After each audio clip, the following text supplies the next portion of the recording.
جی دیکھیے، جو ڈیم ہے اس پہ جب تک نیشنل کنسنسس نہ ہو تو آپ کیسے بنا سکتے ہیں نا، یہ ان کی رائے ہے، اور جب تک نیشنل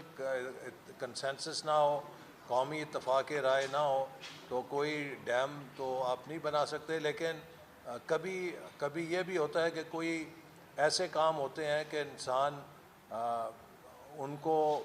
وقت کے اوپر نہیں کرتا، لیکن پھر تاریخ کا جبر کرانے پہ مجبور کر دیتا ہے۔ انتظار فرمائیے ابھی ہے پر بھی بھائی بہت ساری چیزیں کراتا ہے جو بر وقت نہیں کی جاتی، تو اس لیے سب کو مل کر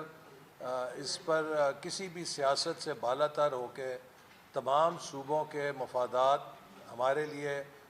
اتنا ہی محترم ہے جتنا کسی ایک صوبے کا مفاد ہے۔ تو سب صوبوں کو قومی و مفاد میں مل کر دیکھنا ہوگا کہ واٹر سیکیورٹی اس وقت پاکستان کا بہت بڑا چیلنج ہے کلائمیٹ ڈیزاسٹر کے نتیجے میں، اور ہم سب کو مل کر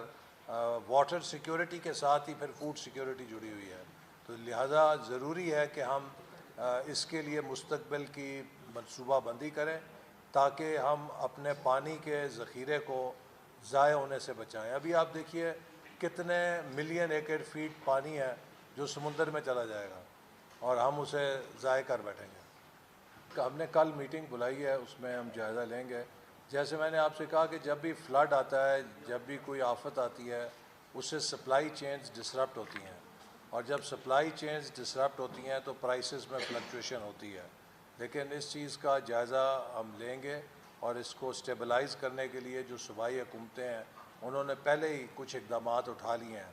بیچ میں جو ایک آٹے کی قیمت بڑھنے کی وجہ یہ تھی کہ جو فیڈ ملز ہیں انہوں نے بھی آٹا لینا شروع کیا تھا، جس سے کہ اس میں ایک دم اسپائک آئی، تو انتظامی فیصلے صوبائی حکومتیں بھی کر رہی ہیں۔ انشاءاللہ آٹے کی قیمت کو اس میں استحکام رکھا جائے گا۔ جی، جو دریاؤں کے راستے میں تجاوزات ہیں ان کے اوپر تو بڑی کلیئر انسٹرکشن ہے کہ جو دریاؤں کے درمیان اور نالوں کے درمیان تجاوزات ہیں اس کو کلیئر کرنا چاہیے، اور اس پہ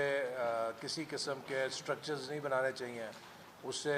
تباہی بھی زیادہ ہوتی ہے اور پانی بھی زیادہ تیزی کے ساتھ فلو کرتا ہے۔ تو یہ جو اب کلیئرنس ہوگی اس کے اوپر تمام صوبائی حکومتوں کو، پہلے بھی ہماری ہدایت تھی، ہم پھر دیں گے کہ اس بات کو یقینی بنائیں کہ کسی نالے میں، ندی میں، دریا کی